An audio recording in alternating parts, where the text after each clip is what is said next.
This is the new Citroen C4 and ë-C4, and in this video we're going to tell you everything you need to know about both cars. But before we start, make sure you go to whatcar.com to get a great deal off your next new car.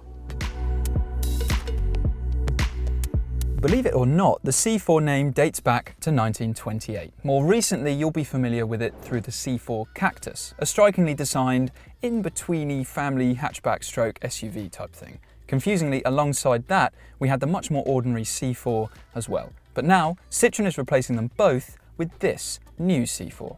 Citroen, being part of the PSA group with Peugeot, is following a similar strategy with the models that it releases. So where Peugeot had the 2008 with a petrol or diesel engine, it also had the E2008, which was a fully electric version of the very same car. And Citroen is doing the same with the C4 here. So you've got a petrol or diesel engine with a familiar PSA group lineup over there, but you also have the fully electric ë-C4. And the reason I make the comparison with the 2008 is because there are lots of similarities between the C4 and the 2008 because they're built on the same platform. But there is one crucial difference.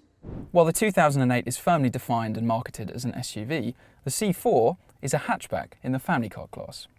So that means the C4 is up against big-hitting, big-selling family car rivals like the Volkswagen Golf and the Ford Focus. So even though it's on the same platform as the 2008, clearly the two cars are quite separate, not least because of how they look and also the dimensions, because this car being a family car, it's not as tall as the 2008.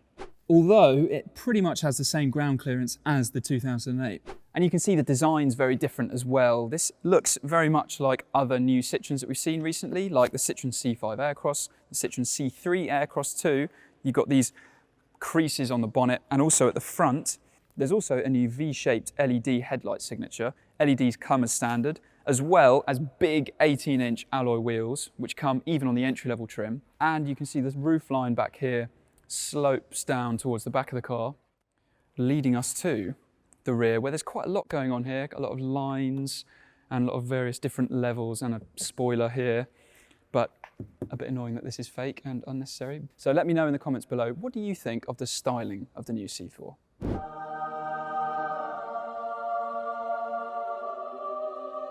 Yes, actual physical controls for the air conditioning. This truly is a monumental moment in history because it genuinely is. Other Citroen models that have come out recently have all the air conditioning controls hidden within the touchscreen. And in all of our reviews, we're always complaining, how complicated is that? How distracting is that when you're trying to drive and you just want to change the temperature? Well, now Citroen have listened to customer feedback, hopefully to some road tester feedback as well, and they've taken the controls out of the touchscreen and plonked them into 3 dials down there on the dashboard. And I am delighted to see them, and I really hope that the rest of Citroen's lineup gets the same treatment, and also Peugeot and everyone else who's putting all those climate controls in touchscreens eventually does this. Anyway, that's my piece said on that. And I'd love to turn the dials myself, but today I can't actually get in the car because we've got various health and safety regulations at the minute on this early access preview event that Citroen have put on for us. But what I can tell you is that the infotainment screen you're looking at there is 10 inches, and it's the same one that you get on every trim level. So even on the entry-level trim, you get that screen, just like you get the digital driver display and a head-up unit, and it all looks very nice, but the full review of just how good it is going to have to wait until we can properly get our hands on the car. Now, I can't actually get in the back of the car to tell you how spacious it is, but I can tell you that it's got a very similar distance between the front and the rear wheels as the Peugeot 2008, which is a car that's pretty good on rear seat space. Now, looking at this car, I was slightly concerned at the sloping roofline, thinking maybe it's going to cut into the headroom available in the rear seats, but you can see that actually they've carved out some extra space in the lining there. So that should be okay if you're sat in the outer rear seats, although if you're in the middle, you might get the short straw.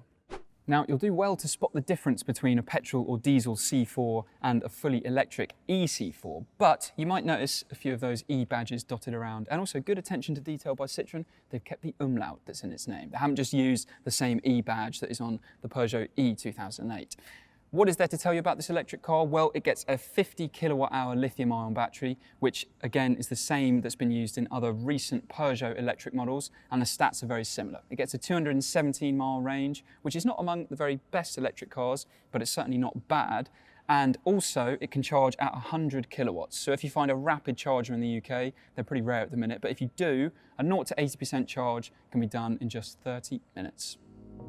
Full UK specs and pricing are yet to be revealed, but we'll have full details on whatcar.com when they're out. You can get a great saving on your next new car on our website as well. But before you head there, make sure you're subscribed to our channel and let us know in the comments below what you make of the new C4.